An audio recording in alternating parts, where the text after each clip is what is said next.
Elimizde, ürün adlarının bulunduğu hücrelerin hemen altında adet bilgileri yer alan bir Excel tablosu var. Amacımız, bu içeriği daha düzenli ve okunabilir bir tablo haline getirip ilgili hücrelere doğru şekilde yerleştirmek. Bu işlemi tek tek elle yapmak hem zaman kaybettirir hem de hata payı yüksektir. Bunun çok daha hızlı ve pratik bir yöntemi var. İlk olarak, düzenleme yapacağımız hücreleri seçiyoruz.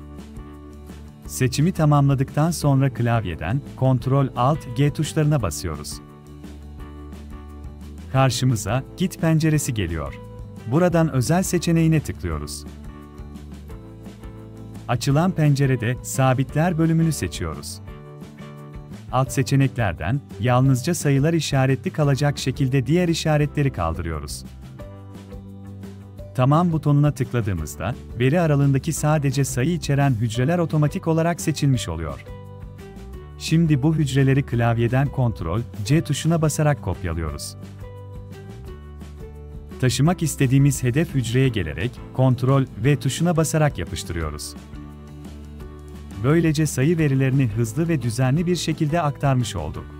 Şimdi sıra ürün adlarını taşımaya geldi. Aynı işlemi tekrar yapıyoruz. Taşınacak hücre grubunu seçiyoruz ve yeniden Ctrl+Alt+G tuşlarına basarak özel Git penceresini açıyoruz.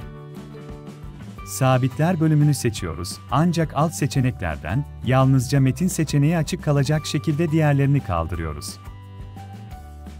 Tamam dediğimizde, bu defa metin içeren hücreler otomatik olarak seçiliyor. Seçilen ürün adlarını Ctrl+C ile kopyalıyoruz. Ardından hedef alana gelerek Ctrl+V ile yapıştırıyoruz.